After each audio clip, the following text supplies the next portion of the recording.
آج میں لے کے آئی ہوں آپ کے لیے ایک مزیدار کہانی۔ ایک غریب مگر ایماندار لکڑہارے کی کہانی۔ ایک گاؤں میں ایک غریب ایماندار لکڑہارا رہتا تھا۔ وہ روز جنگل جا کر لکڑیاں کاٹتا اور بیچ کر گزارا کرتا۔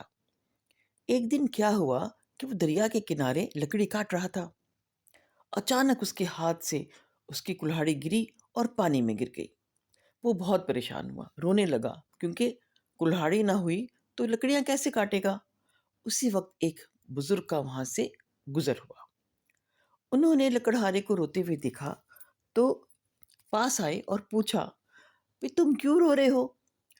لکڑہارا کہنے لگا، "میری کلہاڑی دریا میں گر گئی ہے، اب میں لکڑیاں کیسے کاٹوں گا؟"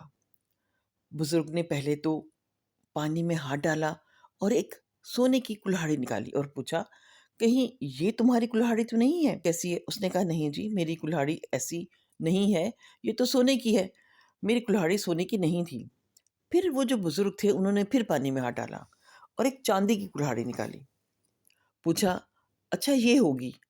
اس نے کہا، "نہیں، میری کلہاڑی یہ بھی نہیں ہے، میری کلہاڑی تو پانی میں گر گئی ہے، پتہ نہیں کہاں چلی گئی ہوگی۔" بزرگ نے پھر ہاتھ ڈالا پانی میں اور ایک اور کلہاڑی نکالی اور وہ کلہاڑی لکڑہارے کی تھی۔ لکڑہارا کلہاڑی کو دیکھ کے بہت خوش ہوا، کہنے لگا، "یہی تو ہے میری کلہاڑی۔"